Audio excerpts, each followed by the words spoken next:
بسم اللہ الرحمن الرحیم۔ اسلام کی اصلی کسوٹی۔ مسلمان بھائیو، اللہ تعالیٰ اپنی کتاب پاک میں فرماتا ہے،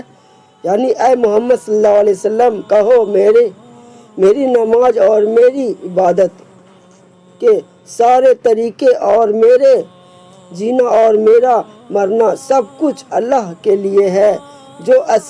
ساری کائنات کا مالک ہے، اس کا کوئی شریک نہیں، اور اسی کا مجھے حکم دیا گیا ہے، اور سب سے پہلے میں اس کی فرمانبرداری میں سر جھکانے والا ہوں۔ اس آیت کی تصریح نبی کریم صلی اللہ علیہ وسلم کے اس ارشاد سے ہوتا ہے، جس نے کسی سے دوستی و محبت کی تو اللہ کے لیے، اور دشمنی کی تو اللہ کے لیے، اور کسی کو دیا تو اللہ کے لیے، اور کسی سے روکا تو اللہ کے لیے، اس نے اپنے ایمان کو پورا کر لیا، یعنی وہ پورا مومن ہو گیا۔ اب جو آیت میں نے آپ کے سامنے پیش کی ہے، اس سے معلوم ہوتا ہے کہ اسلام کا تقاضا یہ ہے کہ انسان اپنی بندگی اور اپنے جینے اور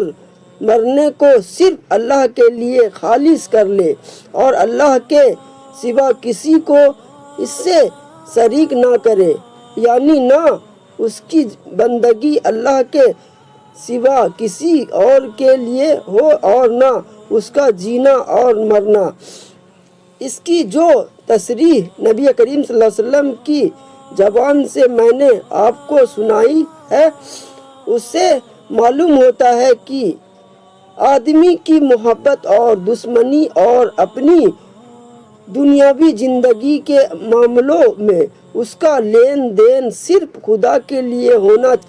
ایمان کا عین تقاضا ہے۔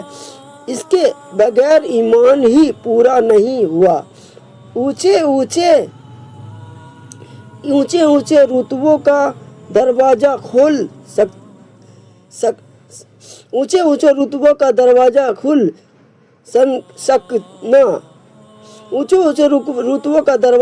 سکنا تو دور کی بات ہے، جتنی کمی اس معاملے میں ہوگی اتنی ہی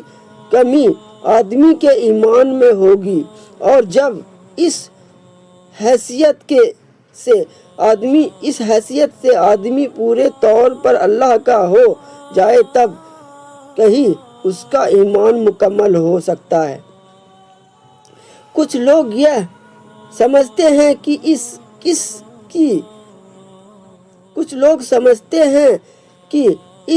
قسم کی چیزیں صرف اونچے رتبوں کا دروازہ کھولتی ہے، ورنہ ایمان اور اسلام کے لیے اس انسان کے اندر یہ کیفیت پیدا ہو شرط نہیں ہے۔ یعنی دوسرے لفظوں میں اس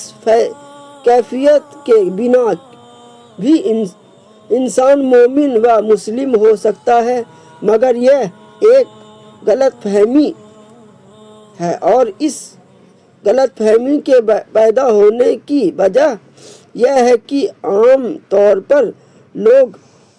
فقہی اور قانونی اسلام اور اس حقیقی اسلام میں جو اللہ کے یہی معتبر ہیں فرق نہیں کرتے۔ جزاک اللہم خیر و احسن جزا۔ ملتے ہیں انشاءاللہ اگلی ویڈیو میں، دعاؤں میں یاد رکھے گا، اپنا خیال رکھے گا۔ السلام علیکم ورحمۃ اللہ وبرکاتہ۔